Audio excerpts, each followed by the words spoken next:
Coming soon to own on YouTube video and Twitch. DVD. Can current Invincible beat Omni-Man? Short answer, me personally, no. But he's definitely on pace and soon to be able to beat Omni-Man.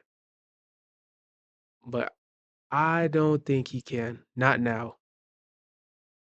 By the end of Season 3, Invincible has evolved from the kid who got ragdolled by his father into someone finally living up to his name. But the question everyone wants to know the answer to is, could current Invincible beat Omni-Man? Well, the answer might surprise you, and it all comes down to one key detail that changes everything. Shit, talk to me, Radiant Black. Mark's evolution. Let's start with a key scene everyone remembers. Omni-Man holding Mark's This shit was face against crazy. the speeding train, civilians dying around them, and Mark completely powerless to stop any of it. That wasn't a fight. It was a lesson in what happens when a Viltrumite with thousands of years of experience faces one who's barely learned to fly. But Season 3 Mark is not even close to being that same person. Mark's growth through the next two seasons is exponential, and in Season 3 we get actual numbers to prove it. Under Cecil Stedman's oversight at the Global Defense Agency, Mark undergoes intense training specifically designed to counter Viltrumites. By episode 4, Donald Ferguson reports Mark's stats. Speed is up 65%, endurance is up 75%. Over the last 90 days, Mark's speed has increased 65%, his endurance 70%. Overall strength has increased to the point where he can match threats that previously overwhelmed him, like Anissa. Mark receives a new black and blue suit from Art Rosenbaum, Y'all fought with the old suit or the new black and blue one? I fought with the black and blue one more. showing his darker side in the season. Honestly, I hated the suit at first, but over the season it actually kind of grew on me. Though the suit isn't what matters. What matters is what Mark can do now. The fights tell the real story. Mark battles Doc Seismic, Powerplex, and multiple evil variants of himself during the Invincible War. Each of these encounters pushes him further, forces him to adapt, and makes him significantly stronger through the Viltrumite biological imperative. Because here's the thing about Viltrumite physiology that people forget. They grow stronger through near-death experiences and combat. Then there's the personal evolution. Mark reconciles with Adam Eve, finally starting their relationship. So are we dating or what? Yes. I mean, if you want to, I definitely want to. Okay. He bonds with half-brother Oliver, explicitly advising against repeating Omni-Man's methods. He confronts Cecil over deceptions, leading to a fallout where Mark destroys Reaniman and threatens Cecil's life. Hashtag justice for Cecil. This fractures the Guardians of the Globe. But here's what matters for our question. Mark is making choices Omni-Man wouldn't make. He's developing his own moral code. And those choices are forging him into something potentially more dangerous than his father ever was. Hear me out. The season culminates with Mark facing multiversal threats during the Invincible War in episode 7.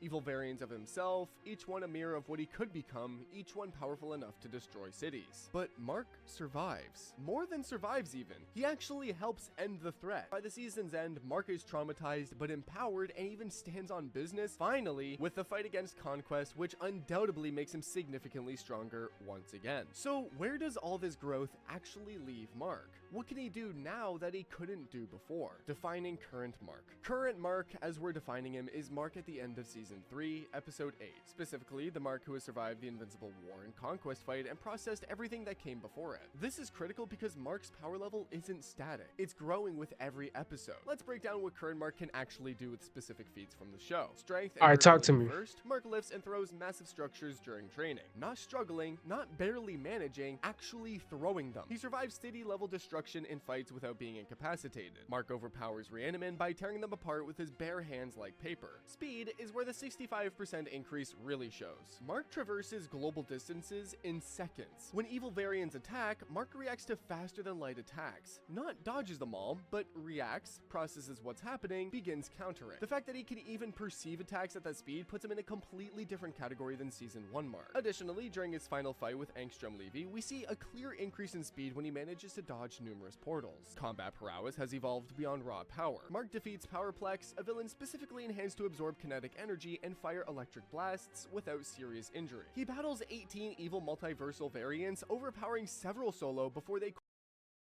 They really had Mark going through hell this last season. coordinate against Angstrom Levy. These variants cause widespread devastation and kill This part still is like confusing. It's like all in every universe, all these marks kill your sons and rule your planets. but you're gonna pick the one good Mark to turn all these evil ones against and destroy his life.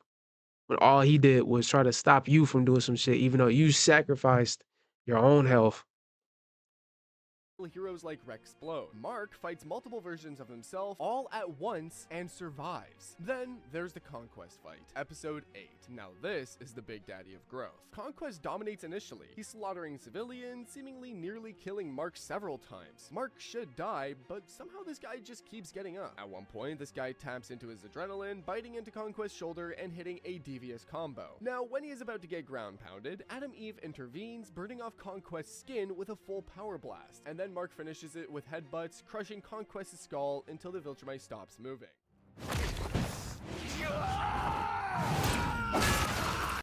Now, watching this shit for the first time was so crazy.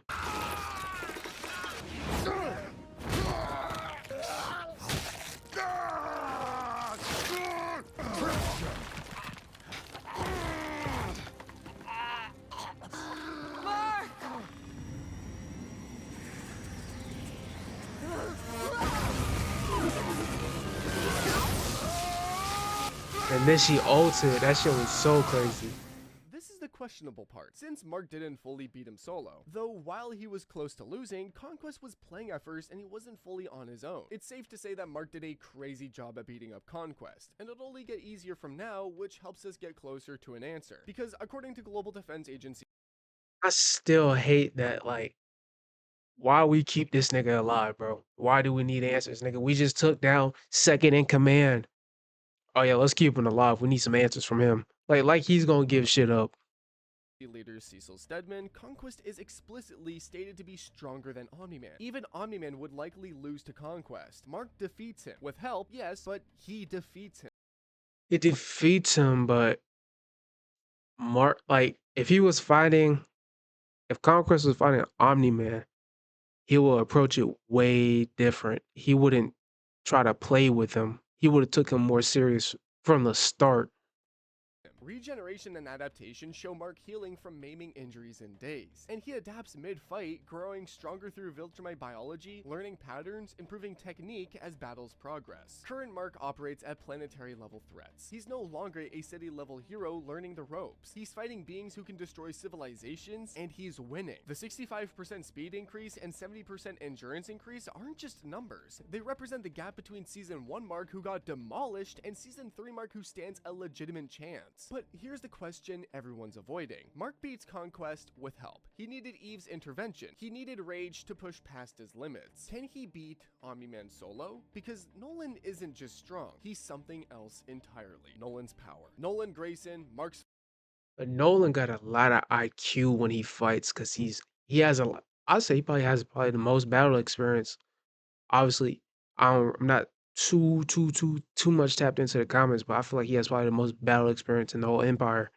father and the Viltrumite... But besides Thrag, who but that's nearly it. conquered Earth single-handedly. Let's be very clear about what Omni-Man represents, because this isn't just about raw power. This is about what happens when you take Viltrumite biology and add thousands of years of experience. The strength feats establish the baseline. Omni-Man lifts over 100 tons casually. In the comics, with help from the other Viltrumites, he punches through planets. The show scales this back, but solo mountain busting is still within his capabilities. In Season 1, he decimates the Guardians of the Globe single-handedly. These are Earth's mightiest heroes, each one powerful enough. Realistically, they could have survived. I know that's a common take. They could have survived this though.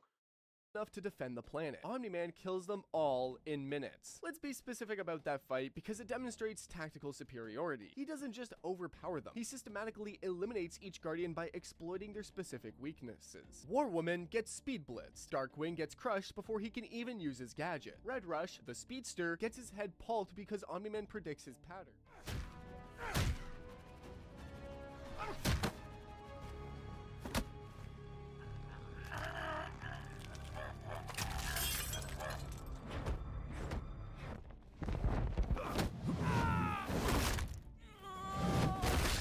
Crazy word. It's an execution based on thousands of years of combat knowledge. Durability and speed put Omni-Man at the top of the show's hierarchy. He tanks nuclear equivalent hits without serious injury. He flies at faster than light speeds, crossing solar systems in what appears to be hours or days. He survives in space without air for weeks. When you fight Omni-Man, you're not fighting someone who can be worn down through attrition. You're fighting someone whose baseline durability exceeds almost everything you can throw at him. Combat experience is where the gap becomes truly terrifying. Omni-Man mentors younger Viltrumites, teaching them techniques refined over millennia. He defeats kaijus and entire civilizations solo. His tactical acumen allows him to identify and exploit weaknesses instantly. When he fights Mark in Season 1, he's not struggling, he's teaching. Every blow is calculated to cause maximum pain while keeping Mark alive long enough to learn the lesson. But Season 3 context changes things. Omni-Man is imprisoned by Viltrumites and faces execution. He bonds with Alan the alien, escapes with Battle Beast's help, and reveals the Viltrumite Empire has fewer than 50 pure bloods left. This is crucial information. Omni-Man hasn't faced the same escalated threats as Mark in Season 3. He's been imprisoned, fighting for survival against other Viltrumites, not testing his limits against multiversal variants or What the hell did I just do? planet-destroying villains. I don't even know what the fuck I just did. This is new YouTube. Viltrum- Shitty filters. Features, I mean. Viltrumites not testing But I was about to say, because they were beating and they're bruising him, technically, wouldn't this also count as making him stronger? Because technically, they're beating him to near death, letting him heal, beating him to near death, letting him heal, and then it was going to execute him. But I don't know, like, all the ins and outs of how the regenerative abilities and how they get stronger when they heal, like, get beat up, like, the full extent. Like, how badly do they have to get beat up for it to start working? his limits against multiversal variants or planet-destroying villains. Some analysis argue Omni-Man could still win through superior tactics. His thousands He definitely of years could. of experience versus Mark's few years of actual combat. The technique gap might be insurmountable regardless of raw power levels. Okay, so if a fight breaks out, what does it really come down to? Omni-Man has greater experience, tactical knowledge, and a killer instinct that Mark might lack. He knows how to fight Viltrumites because he's been fighting them for thousands of years. He knows the techniques, the vulnerabilities, the psychological warfare tactics that break opponents. But Mark has something Omni-Man might not account for: growth potential, rage, and the ability to surpass his limits when pushed to the edge. He has adrenaline and the abominable spirit of a human.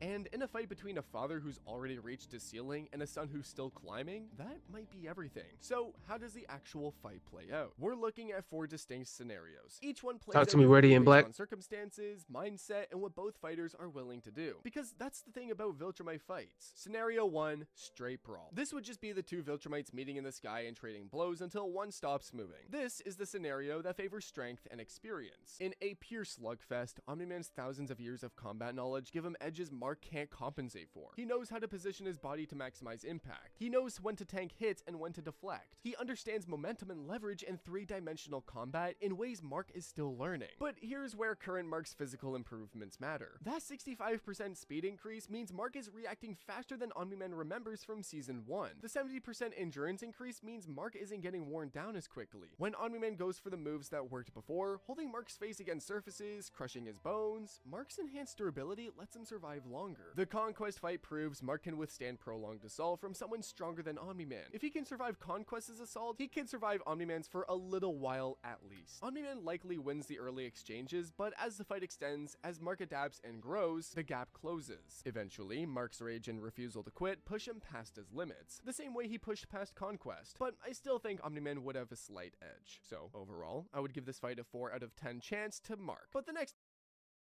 I give it a 3, me personally. scenarios are way crazier. Scenario 2, Mark fights smart. Now we're talking. This is where Mark really steps up his game and starts to use all the knowledge and new skills he's got. Mark knows Omni-Man better than almost anyone. He knows his father's arrogance, his belief in Viltrumite superiority, his emotional weak points about Earth and Debbie. An attack Well, he kind of lost those, like, he lost that mindset when he went to the planet, what was it, Thorax?